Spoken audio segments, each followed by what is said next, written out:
Story 1: The Man in the Hallway. It was a typical boring Friday in calculus class. 7th period. Spring break was almost here, and everyone was restless. Our teacher was the laid-back type, so instead of teaching, he started playing quizzes with us on Sporcle. Right after my friend answered Adidas on a logo quiz, the dean's voice suddenly blasted through the loudspeaker. His tone was shaky, panicked. "This is not a drill. Go into lockdown." Instant chills ran through my whole body. I'd never heard the dean sound like that before. Our normally calm teacher jumped up, shut off the lights, and rushed us into the back corner of the room. For a while, the room was silent, until all the usual buzzing in the walls suddenly stopped. The school had cut the power. That's when we knew this was serious. A few minutes later, we heard screaming echoing through the hallway. Not normal screaming, pure rage. 2 girls in our class started crying as the footsteps grew louder.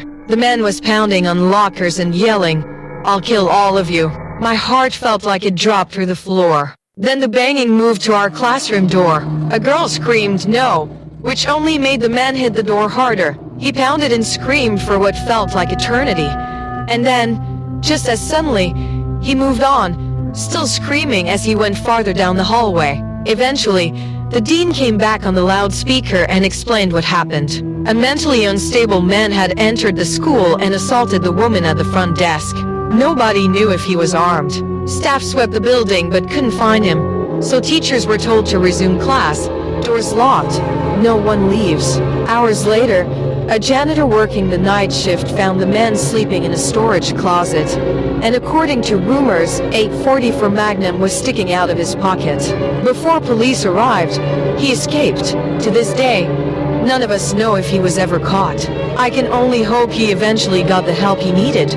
Story 2: The Man outside the school. My school had 2 lunch periods, one for 6th graders and part of 7th, and another for the older kids. The lockdown happened on a gray, rainy day in early October. During first lunch, I heard 4 loud booms. I thought it was thunder, but everyone else started screaming. Campus security rushed in, yelling for everyone to get into the multi-purpose room. Kids buying lunch had to drop their food and run inside.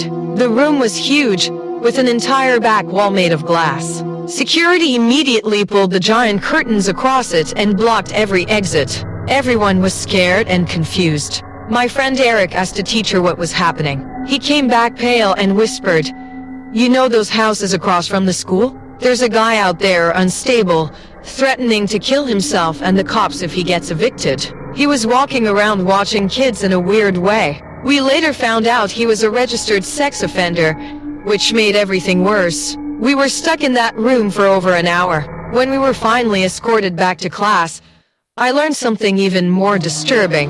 The man lived next door to my friend Brandy. She told me that the previous Halloween, she saw him cutting his own arm and writing on his window with his blood, "Don't come here or I'll kill you." Everyone assumed it was a Halloween decoration, but after that day, we realized how real it had been, and how lucky we were that he never reached the school. Story 3: The Basement Stranger. I'm 22, fresh out of college, working as a computer intern at my old high school. The basement where I worked was messy, but the small office I shared with 2 coworkers, Dave and Gary, was actually really comfortable. Cold AC, clean desks, a TV on the wall, a quiet place away from the chaos upstairs. One afternoon, while I was eating lunch, my phone rang. It was the front office. Lockdown. Possible dangerous intruder. My heart dropped. The worst part? Our office didn't even have a door, just a wide open entrance. And the basement door didn't even have a working lock. I turned off the lights, shut down my screen, and slowly crouched behind my desk. I messaged Dave and Gary, but neither of them replied. For nearly 20 minutes, I sat there in complete silence, just staring at my phone, waiting. Then I heard it. The basement door slowly opened. Someone came running down the stairs. My chest tightened. I crawled under my desk and tried not to breathe. Footsteps entered the office, but the lights stayed off. Then my phone vibrated. The footsteps started moving closer to me. Panicking, I crawled out from under the desk.